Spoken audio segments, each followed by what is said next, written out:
This week's Playwright tip, expect the unexpected, because you never know when things are going to change like that.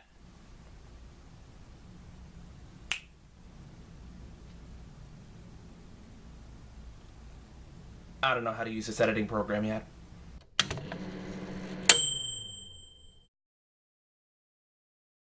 In the city once again doing...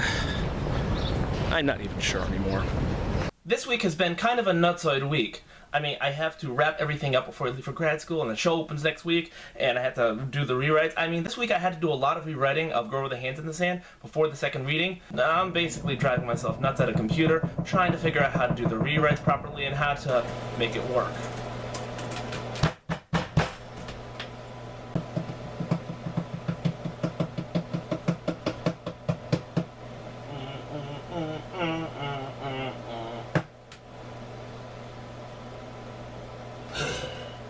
Writing isn't like an on and off switch. You can't just say, oh, I have to rewrite this and get it done immediately. You have to figure out how to do it, and you have to be in the right frame of mind and mode and whatever. So it's difficult when you have a time frame in which to get all of your rewrites done. Last year I took a class called First Drafts where I had to write a full-length play within 72 hours every single week for 6 weeks.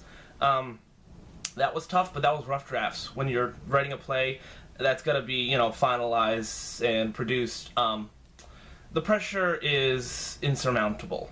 Of course, this isn't the only show going on, and I had the final run-through of Last Rites of Kyle Wardak at Eliana's house, and more rewrites had to happen. I think that they're like, Because I'm trying to find the chunk where we lose time. Like a minute, because anytime you guys... But it's us, it's bam, bam, bam, bam, right. right. And like that stuff is the fast Right. stuff. I mean, if we have to cut it, we can cut it and find whatever. Catherine's at the bottom of holy crap, that's where we go. I don't think that your back and forth banter is going to cut any time off, because that is like the fastest pace stuff. Okay, you want to hear something weird? Somewhere between the T story on 10 and at the end of Catherine's stuff on 13 is 10 minutes.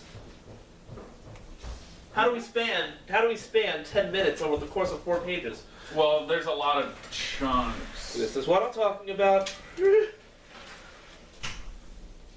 This is such a role reversal, where like I feel like I'm arguing to keep the words now. And you're now saying no. You have them memorized. You spent so much time with it. I spent 2 weeks writing this thing.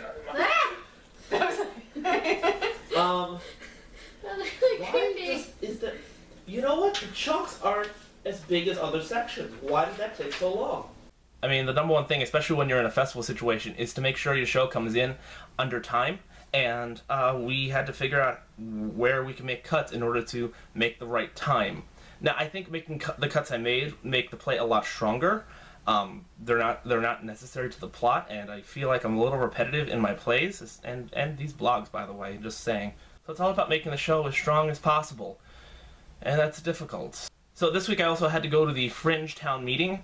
That's where every Fringe show from the Tri-State area tries to come in and listen to the head of the festival and get information, and actually to cross-market with each other. So I'm trying to find the Fringe town hall meeting, and it says it's on 27th Street. Okay. Not an actual cross street. This may be something like 9 3/4. I'm just saying. One of the trippiest things about the town meeting and the marketing mixer that was afterwards is that I got to hear the blurb of everyone else's shows, and there are some great sounding shows, and I honestly at one point I felt like my show's going to get lost in the scuffle of all of these, because a lot of these sound funny and amazing, and a lot of them have really attention-getting blurbs.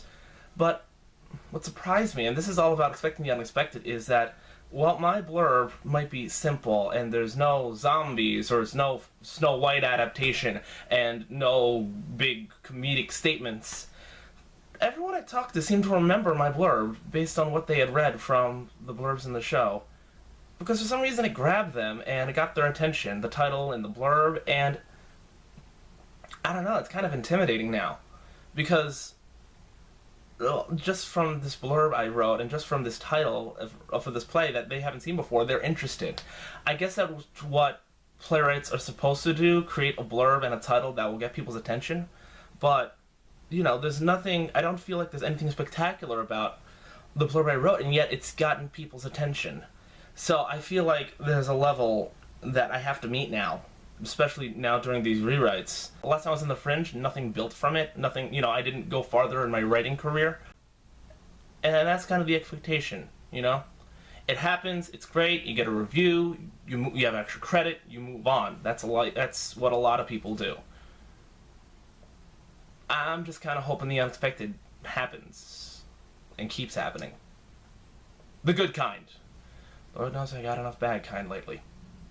So next week we open the show, and, no pressure. Ugh.